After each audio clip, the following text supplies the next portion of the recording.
Hello everyone, Kelly Harris from the Detailing Centre. Today in the studio is a BMW i5. Now this car has got quite a lot of various defects on the car. Currently it's rotten dirty, so I've left it dirty on purpose to show you, educate people how to look and observe for defects before washing. And then that's a way of being able to evaluate what's going to be needed to correct this car before you wash. So I did this morning when this car was dropped off in front of the customer, brought it in the workshop, went round to turn different lights on and off, and then highlighted areas. So let me show you some of those areas. The obvious to start with, let's zoom in, would be obviously these terrible middle B pillars. Now, you expect that. What you don't expect is, again, if I zoom in, let's get a close up, is to have obvious buffer trowels down the side of the car. So clearly this has had some sort of polishing in the past. You can clearly see that there. So look, this has had work, and there's a lot of other areas around this car similar. So I've noticed quite a lot of defects. I mean, let's see if we can even capture on this mirror, and I'll zoom in. There you go. Even through the dirt, it is possible to be able to see polishing marks, buffer trowels. There you go, the buffer trowels. That's not from washing, that's buffer trowels. And the buffer trowels do carry on down the car, you can see there. And let's go onto the wing, let's move the camera. And what we're looking for is not those swirls, it's the obvious, there it is. Let's go in close there, shall we? I can see that circular marks there. They're too much of a pattern. Now, there is also some other defects around the car. Let's go round. That it's the same on the driver's side as well, really. I mean, it is rotten dirty, as you can see. But let's zoom out, and I'll better show you again as you go down the car. It's clearly had a bit of rotary polishing.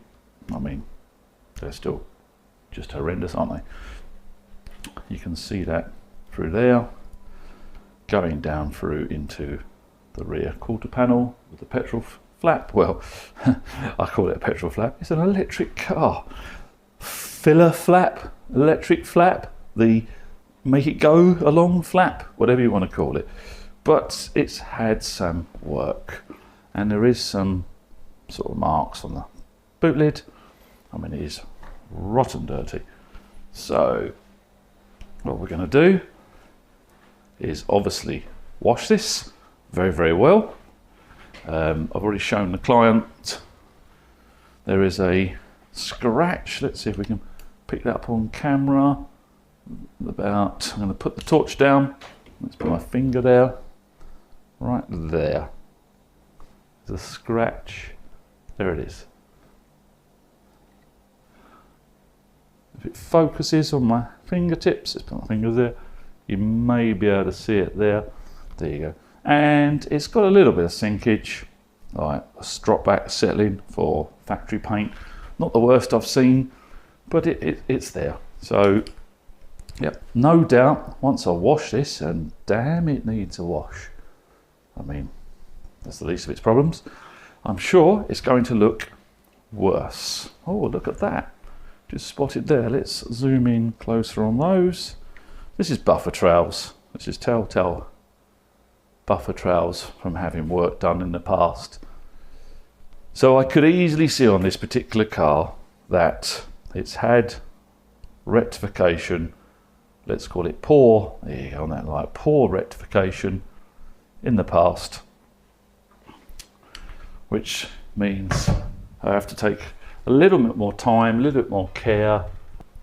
So this means I'm going to have to polish this at least 2 stages to remove the defects, the buffer trails. But what I've done is outside, I can see in the sunlight, I looked earlier, there's lots of wash marring on the bonnet. So I'm going to go through and do a really good wash on this car. It's going to be many hours. There's a lot of washing and cleaning to do. Very dirty car. Then obviously the claying stage. Then we're going to come back and evaluate, or be able to see how much polishing has been done, because there's bound to be a lot more polishing has probably been done down the side of the car. I'm sure it has. So once this is washed down the side, I'm certain we'll be able to, I mean, I can actually see scratch marks through there, but it is so dirty there that, yeah, I mean, I can see some wash mar in there or some deeper marks. So it'd be interesting to see, once this has been washed, how bad this is going to look.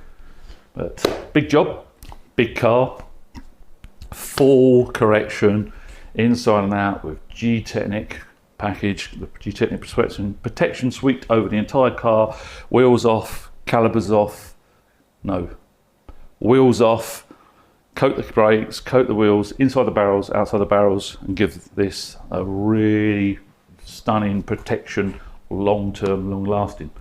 Let's get to it. So what I need to do now is take it outside and get started on the wash process. So the first thing I'm going to do is fill up the wash and rinse bucket with some G-Wash. Yes, I put G-Wash in both. I put a big glug in the one and a little bit in the rinse. Reason why I do that, if you think about it as a lubricant in shampoo, it's going to be beneficial to even have a little bit of shampoo in the rinse bucket.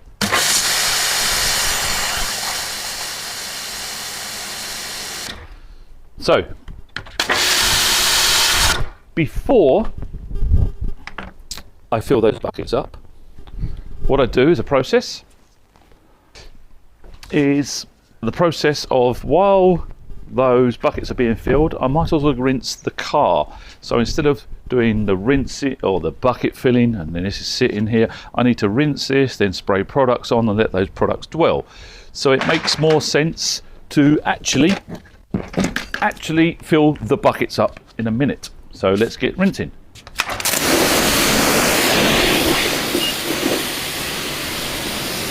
So the reason for this pre-rinse, this is to soften mud, dirt, and also evaluate if there's any protection on the car.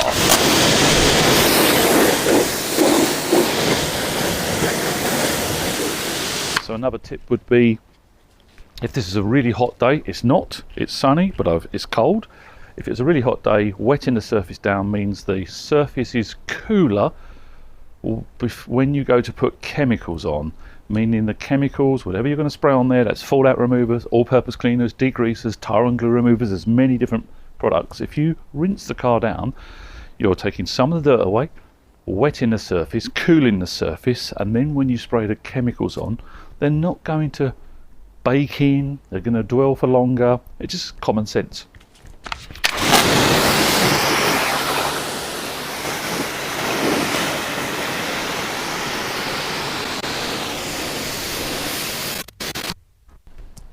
Here's a great example of the amount of mud that can come off and dirt before putting any chemicals on, is pre-rinse it.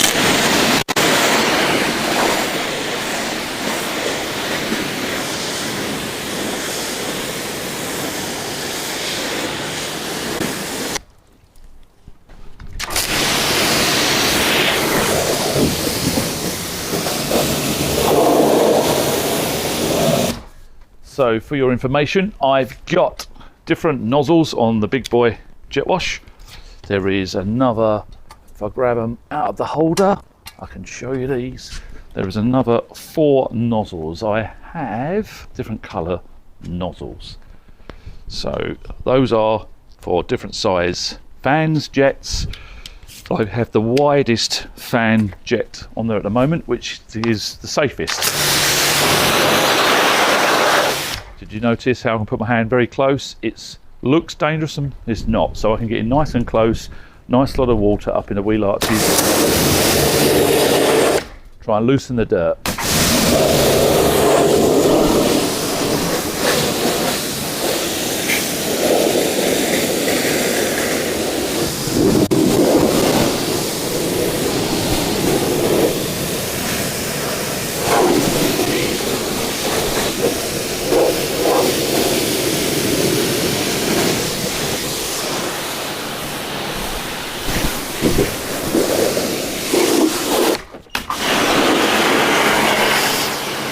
This stage, all I'm really concentrating is all the gaps, shuts, bits and pieces, bottoms, trying to get enough water everywhere to loosen the dirt before we start putting chemicals on.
So now, in between different stages of rinsing the car, putting more chemicals on the bodywork and rinsing, I'm going to start to fill the buckets up.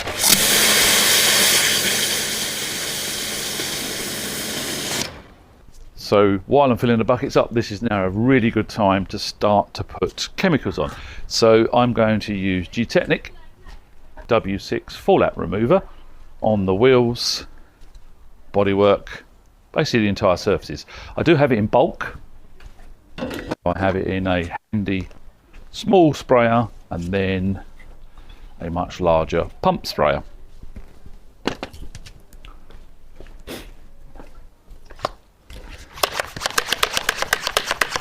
So let's start with the wheels first. Obviously the wheels have the most brake dust. Then I'm going to work my way down the side of the vehicle.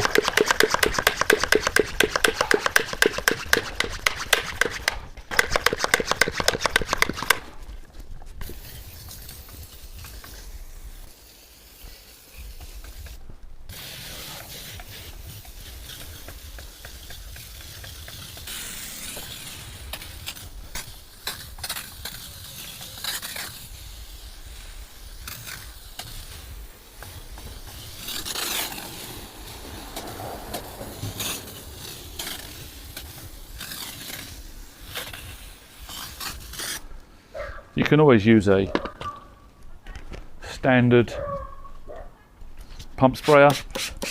It just takes longer. Got a dog barking in the background. I don't know if he's happy. Is he happy or is he sad? I don't know. Anyway, you can use hand pump sprayer like this. I'm going to flood all of the surface of the car, waiting for it to all turn purple. So let's quickly walk around the car and you can see the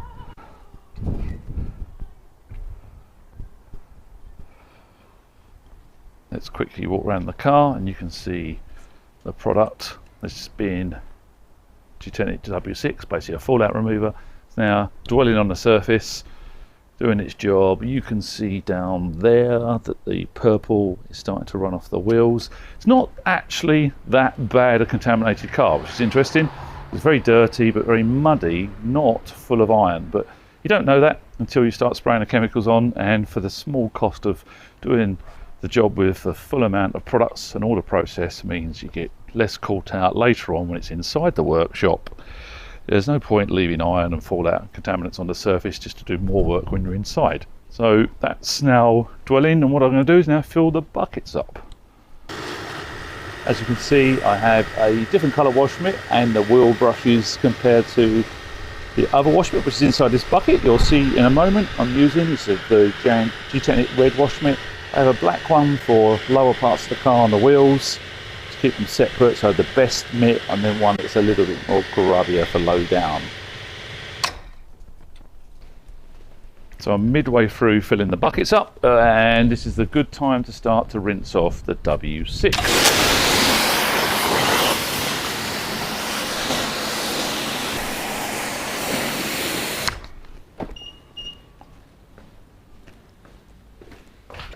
Good tip here, if it's a hot sunny day, is just keep wetting the surface to stop any products drying out, like on the back. You don't have to rinse all of that off now, because really and truthfully it's sitting there doing its job. If you just re-wet the surface and let it run down, it gives you more working time.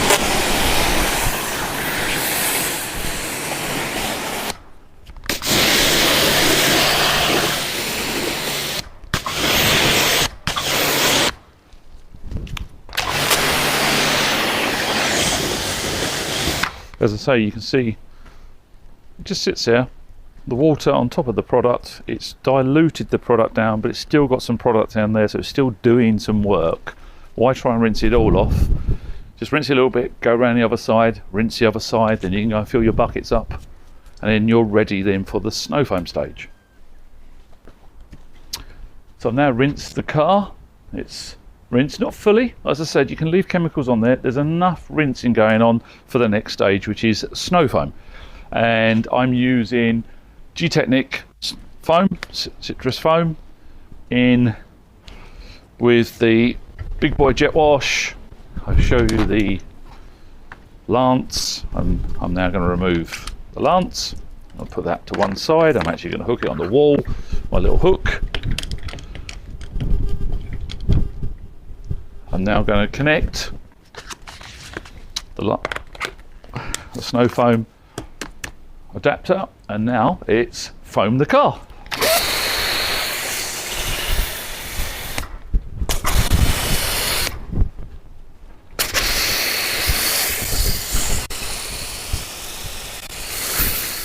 As you can see, it's quite windy, it's a bit bitter cold, so I'm going to get close, try and get it, make sure it goes everywhere where I want it to go, it doesn't blow away.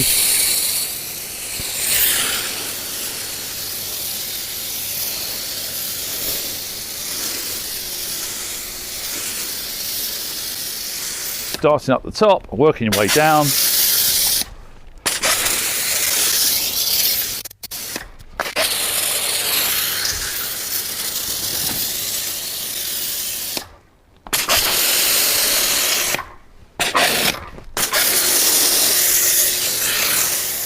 Around the other side. I best take some videos for social media, for Instagram and Facebook. Things we do, hey? The things we do. Multiple cameras. Go around the other side again.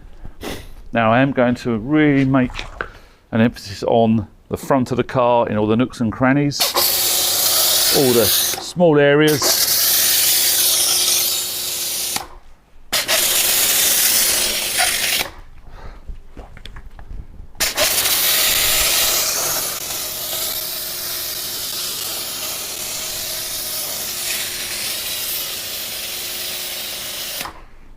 Let's go around the other side.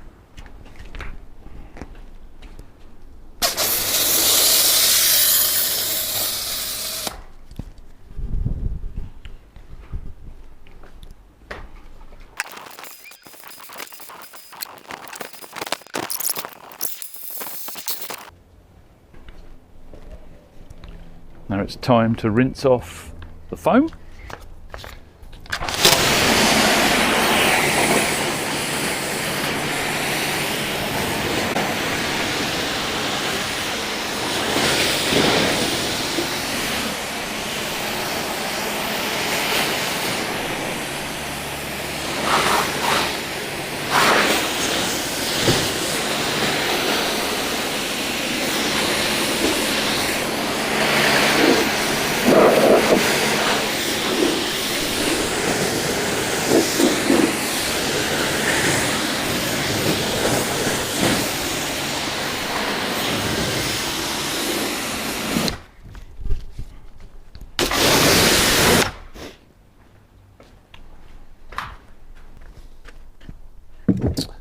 As I said earlier, this really is almost a demonstration of a maintenance wash, preserving. This is my, before I go and talk, this is my dirty mitt for the bottom of the car. This is my new clean for the tops of the car. So as I described earlier, I said about washing the car non-contact. Now, this is a 2-bucket method. The idea behind that is, as this mitt becomes dirty, if there's any dirt, you put it in the rinse bucket, give it a little wipe, and then back in your suds. Now, I did put soap in the rinse bucket, but not as much as I have in the wash bucket. And then basically start at the top and work your way around. Little tip, edges of boxes. Go around the edge, make that window a box, fill in the middle. Do that. You can flip the wash mitt, turn it around the other way because this side's clean. Do another area, make sure you get all the edges. Then rinse and repeat. I've got a black top, screw top. That's my rinse bucket, my black. Then carry on. It really is as simple as that. Notice I'm going from the tops first, working my way down. As I said, all of this car is going to be polished, so it doesn't really matter if I'm inducing swirls, but it was more about the sort of good wash methods. You can, oh, by the way, you can put your hand inside one of these or hold it on the outside and just hold the cuff away, which is what I do. For speed, it's easier to move and twist and turn and flip, but it's your preference.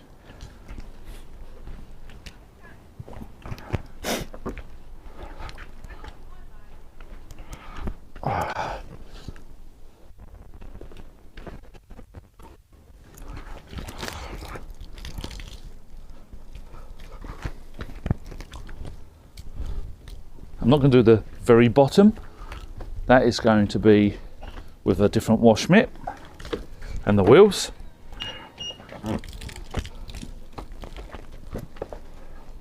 The key is in my pocket, so it will open when I get close to the handle, which is then when you do round the other part of the mirror and underneath. When the mirror was folded away, you couldn't get to.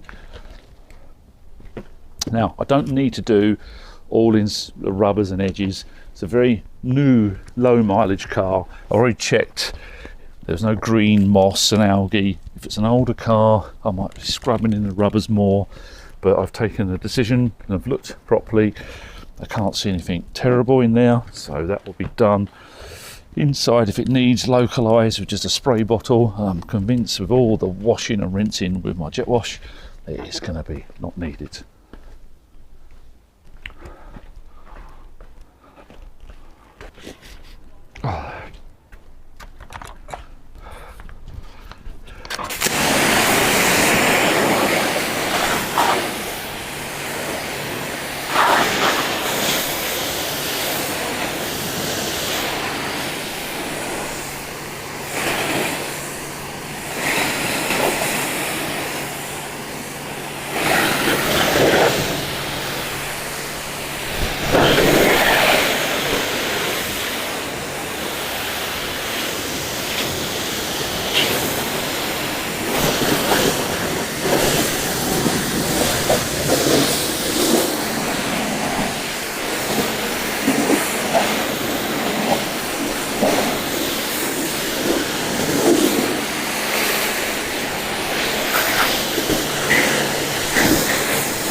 So you can see I'm rinsing, and when I rinse, I'm really rinsing, making sure there's no soap left on the surface.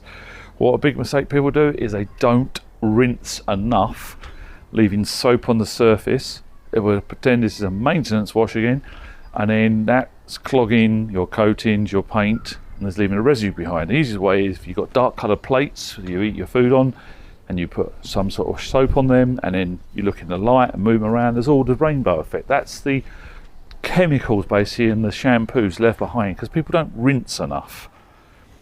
Looking good, looking really clean.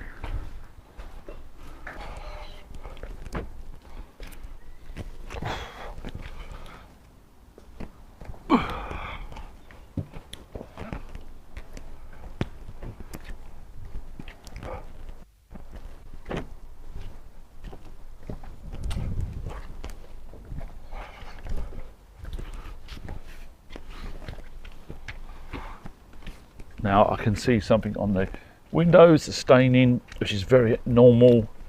See it all the time, which I will point out more when we're inside and then doing the sort of alcohol wipe down and claying stage, and then I can point out and bring the camera up close to really show you what it is, explain what it is and how to fix it, how to remove the staining off the glass.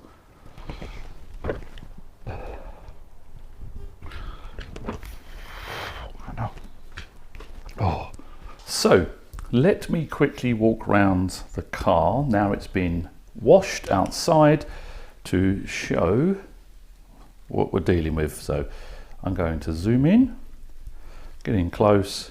We can see buffer lines, lovely buffer lines. Let's move the light around. I mean, there's a great capture.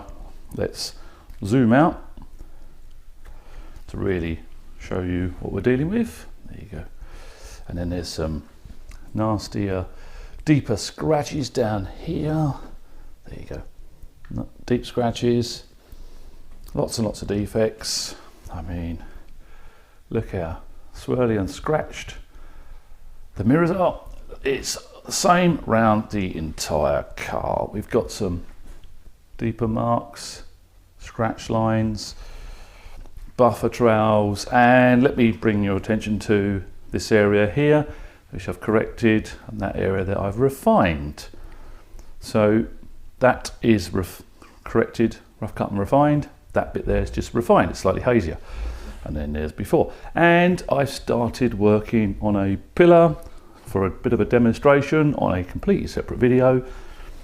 So we have a lot of defects. Hopefully you'll capture, there you go, you can capture. I'm capturing how bad the black parts are all around the car, and there's scuffs and scrapes.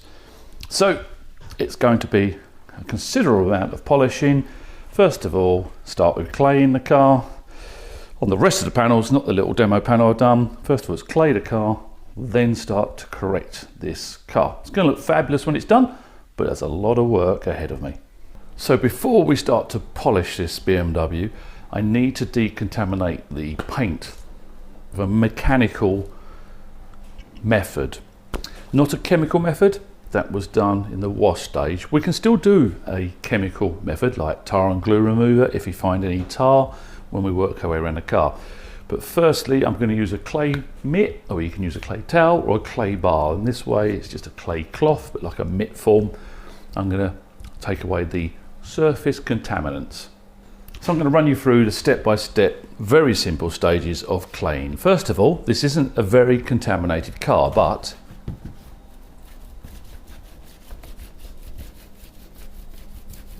you can definitely hear, I'm putting the microphone near my hand is striking across some bonded on contaminants. So what I'm going to do is now clay that surface.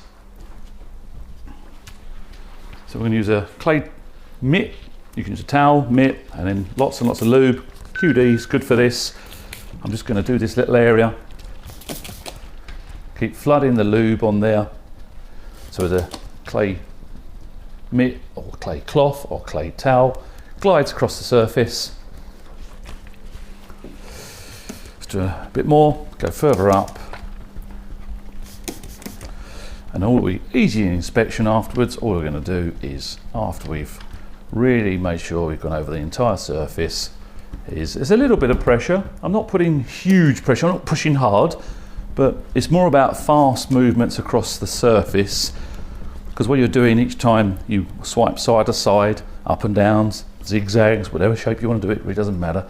What you're doing, you're just slowly abrading down. Think of like a rubber rubbing out pencil mark. Maybe if you push lightly with a rubber, you might have to rub a few times like an eraser. If you think of it that way, that's the simplest way of checking if you've achieved the smooth, clean, contaminant-free paint. So what we're going to do now is dry that surface fully, and then we're going to just, with a hand, same hand, I'm just going to rub the surface to check. I can already feel it's very slippery now compared to that scrabby.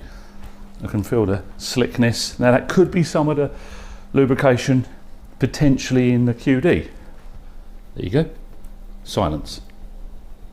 And just to check, I'll show you over here. Hopefully it picks up. And then over here, it is super smooth.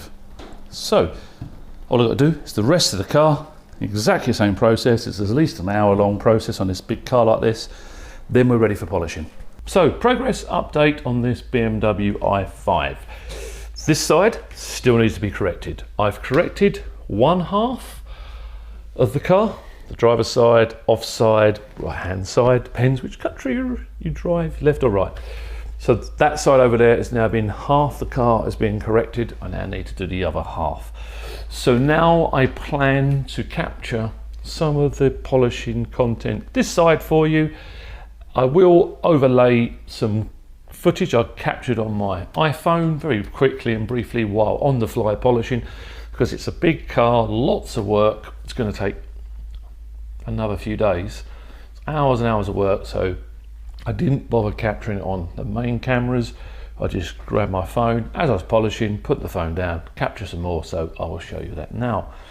Very bad scratches, very deep marks. There's also some etching on the surface of the top surfaces that's etched in, that's been corrected and removed. So that's a great result. So what I'm going to do, I'm just going to show you quickly the progress using another camera of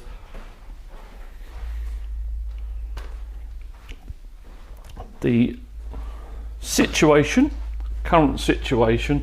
So if I do a recap there, let's zoom in, getting close of the buffer trails, holograms, and there are deep marks, deep scratches. Then if we go down low, you get the idea of the black pieces, and come up to there, sort of buffer trails. Let's get that in the correct position. There you go. We got some really bad scratches, and we got buffer trails, holograms, marring. So let's go around to this side of the vehicle. In comparison, this is only rough cut and it's been wiped down with alcohol, so it'll be a little bit hazy. I haven't removed all the dust, and that comes later. So what I've done so far, there you go. Let's just like micro marring now. All the deeper scratches are gone. Let's get that camera correct. And it had some very, very deep marks down on this side skirt. They've been addressed. It had some very deep marks on the rear bumper, but as you can see, it's just slightly hazy now, ready to be refined. If we zoom back out, you get the idea. It's a lot better looking this side. So all the rough cuts done this side, all the intricate areas. There was a horrible piece down there, which as I've captured on my phone. Now all that's left to do is to start correcting this side of the vehicle. Different pads, different compounds, different machines being used throughout the process. Standing right here now, it's really easy and visible to see this etching. So what I'm going to try and do is actually get another close-up of this etching using a masking tape method, which helps make the camera focus on the surface, not the reflection, because it's worth showing you how bad the etching is with the certain lights. This is when a light like this doesn't help you. This is just going to be for finding swirls. you need some sort of straight light, strip lamp, not a big floodlight. You need a light with an edge, so you can see on the edge where the sinkage is and edging, because there's some edging. So let me grab that for you now. It's doing an absolutely perfect job of showing sinkage, haze, dullness.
So let me show you these nasty, let's turn the light, there we go.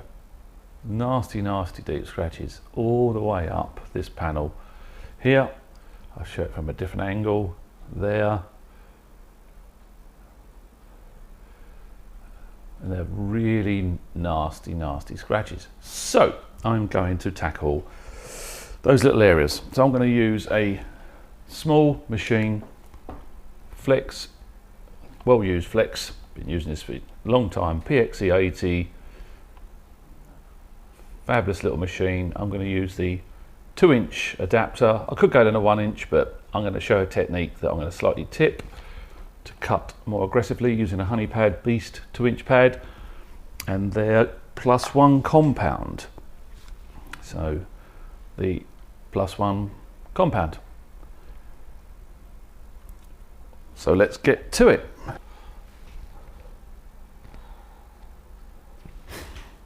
going to wipe the compound into the surface. It's like almost like they call this priming the pad as such. Possibly a little tiny bit more there, just a tiny bit more.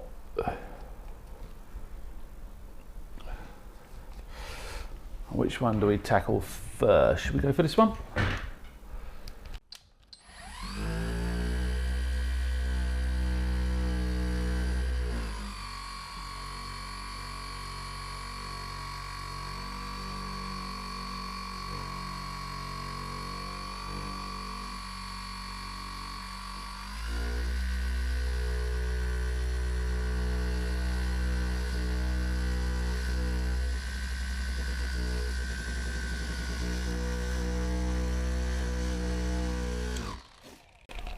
Let's check the progress so far.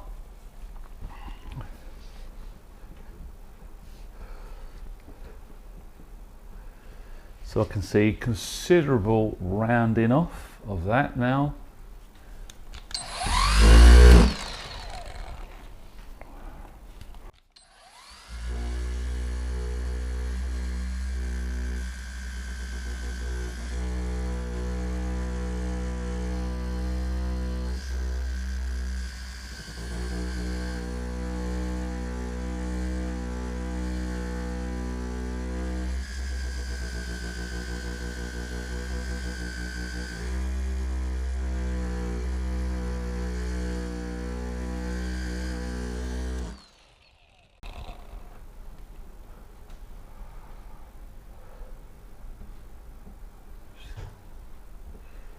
So I can see this area here is starting to go. We've got the deeper area there.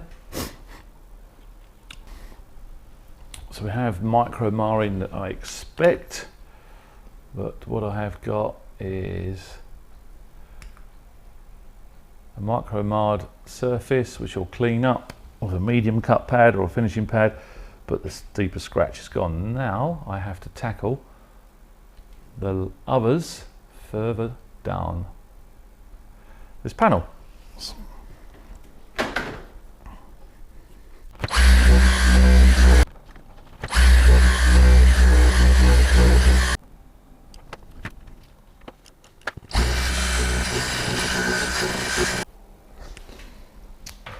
So that's where I'm going to potentially, I'm just going to check stop. Yeah, I'm happy with that. Considering, let's show you on camera. Considering what it was like before, the deep scratches, you can see that's a great success, great success. Let's change cameras and you can see how much better that is now. Yep, that's lovely. So what I've just done there was to do a rough, I mean I've still got this deep scratch there. I think you can capture sometimes I move the light. There it is, there's a light, there's a scratch there that I can see, which I've got to do that bit, which I'm going to use the same machine now and the same pad in that little area there. So I'm just checking, it looks lovely, absolutely lovely. I mean there's, oh, you can hardly see now, there's a, I really have to try and find it, deep sort of rounded off scratch, but there's more scratches to deal with on this panel now. So I'm going to use a mix of the large machine and a small machine, and then I've already machined once with a large machine over here just to sort of do a clean cut first, sort of scrubbing cut, one pass, gets rid of all the light swells and starts to show you the deeper marks. But as I say, I can see, and also with this handheld light, there's a light, that line there. A deep scratch there, which you probably can't see on camera. I'd need to move the cameras, but I'm literally, yep, that is going to fit perfect there for that deep scratch. That's exactly where that deep scratch is, or deep, it's not that deep now, it's been cut once. I can see one there as well, over here. And the light, the angle where I am, I can see it perfect. So, more polishing. In that, by the way, I did a heavy cut, then a medium cut there. I mean, you can see it almost doesn't need refining. If this was the middle of the panel, if that was in the middle of the panel and it had the micromarring, I'd just leave it for refining because a big large pad. But small intricate areas like that, I want to double check. It makes more sense to do a medium, quick medium pass as well. And that's simply because the surface area of a small pad is a lot smaller, so the pressure contact down is more aggressive. Hence why I didn't go to a 1-inch pad and I stayed with a 2-inch pad, if that makes sense, and then just slightly tip so I can adjust the pressure. That's something for another video, explaining about tipping pads and why I do, and the myth about stalling. Time to crack on. So I'm just about to apply Crystal Serum Ultra onto a section of this bonnet here. I've positioned the camera so you can see with the hex lighting the application process. First of all, I'm going to prime the applicator pad. Going to give it a really, really good dose to start with, to sort of pre-wet, literally priming the applicator. Now I'm going to do this little section first, making sure to cover everywhere, overlapping.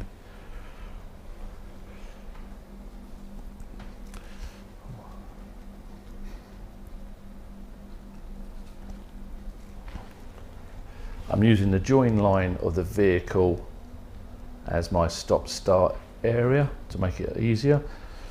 You can see by priming the applicator pad, I've got plenty of product that gives me the time to work with it. You can see possibly on camera that it actually starts to sort of change, evaporate slightly. It's very, very slight.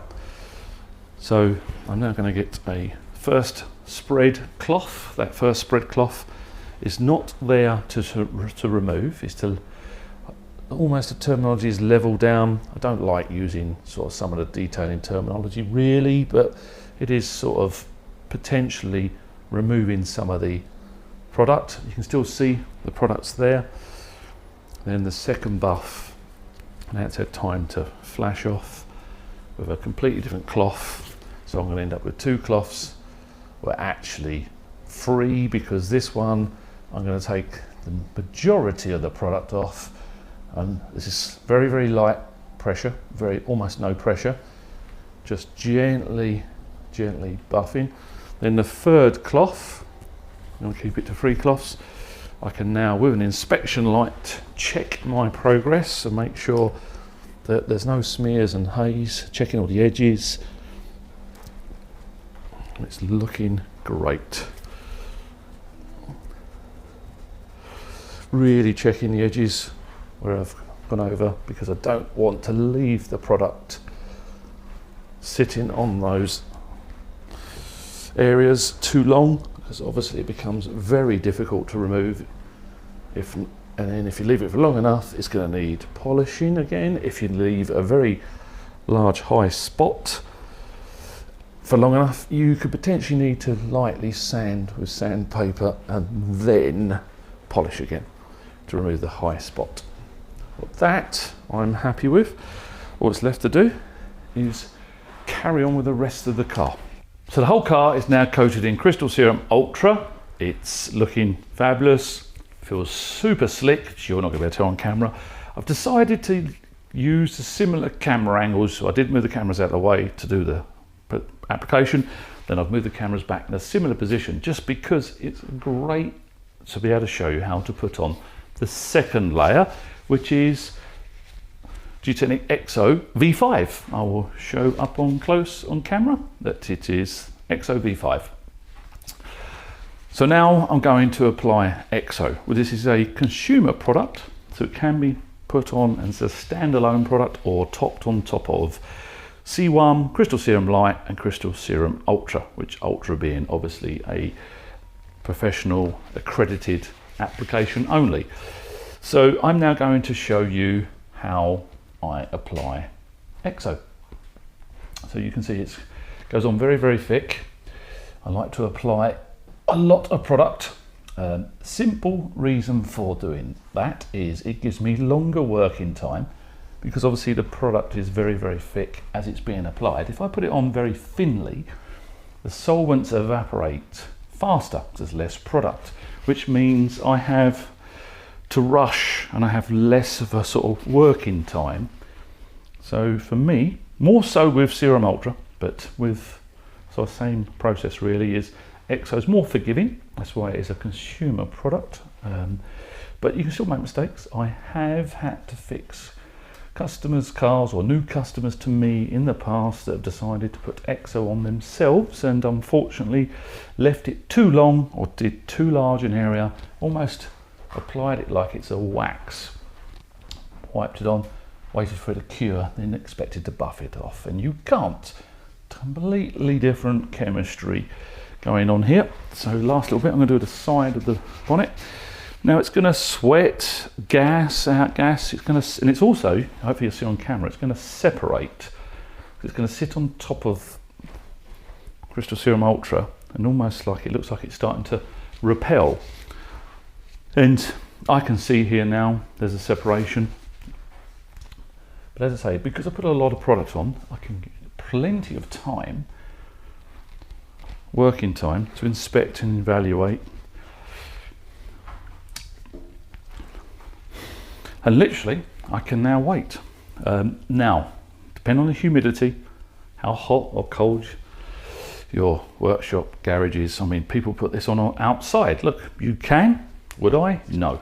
I mean, I want to control conditions in here where it's dehumidified at a certain temperature. So there's a lot of constants that mean I get the best possible application. So it is separating. I can actually see it's starting to sweat now. There is like a very slow reaction.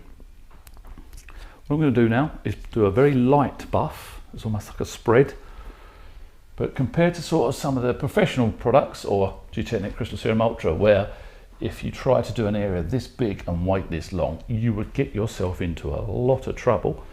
This is a much easier product to apply. Hence why you can actually buy this from detailing shops, from Gtechniq Direct, and apply it to your own car.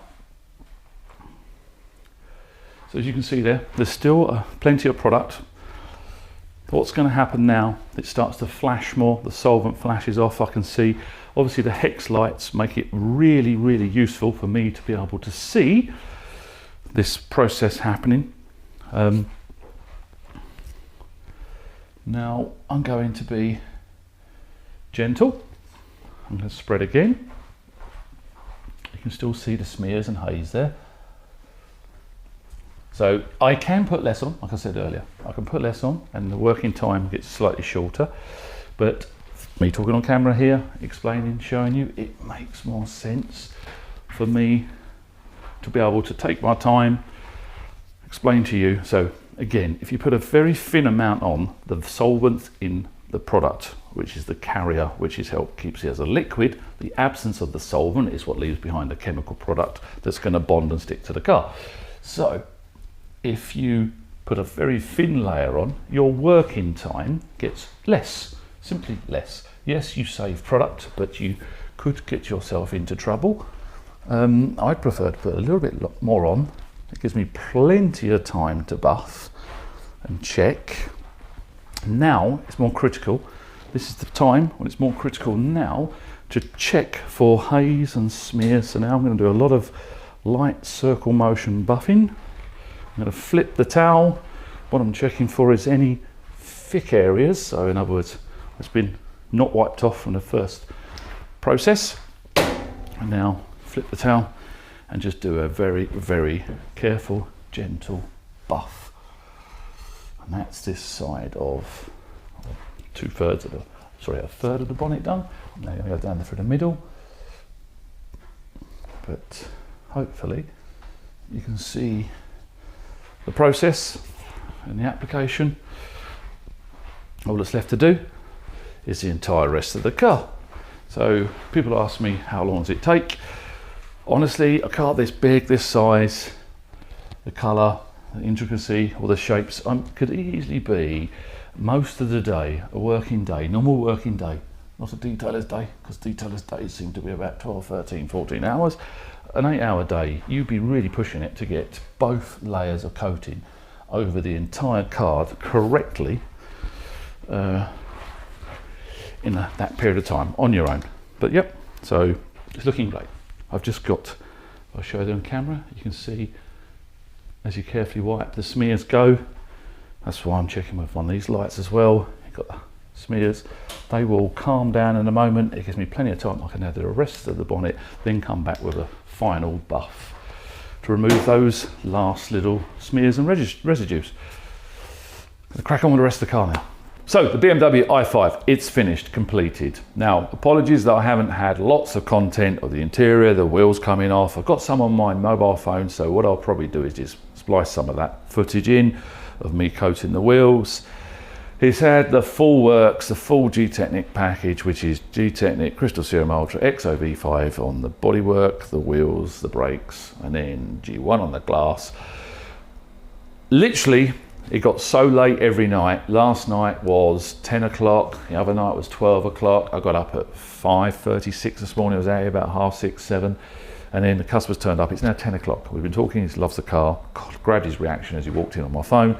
He's kindly let me take a quick video of his car finished when he waits outside with his sister that just dropped him off. So let me quickly show you around the car. I'm going to pick this camera up and let's just have a quick walk round of the car.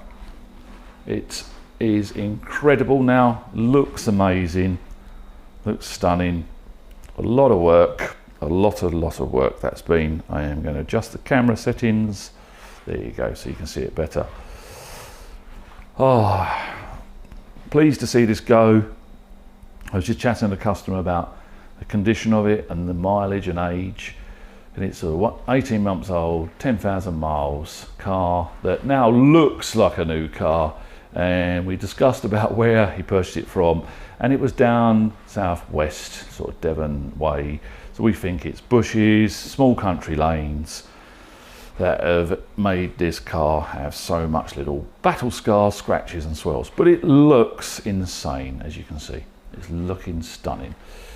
There might be a little bit of dust you pick up on camera possibly, because obviously just walking in and out and looking at the car, but let me just walk you around. What I'm going to do is just do a one walk down the side of the car and back, and turn around, look at the wheels. Everything's looking stunning. Does look lovely, really does. Big job, big job, massive car, reasonably hard paint. Reasonably hard paint, a lot of polishing, but glad it's done. I'm sure once it's gone, I look back at the footage and before and after, I'll be so pleased about the results. But yes, stay tuned, more coming in the future. Hopefully not as big and huge and horrible as hard to do as this car, but hey, whatever comes, and that's what I'm going to do, is capture it on camera, just for you guys. I'm Kelly Harris from the Detailing Centre. Thank you for watching and goodbye.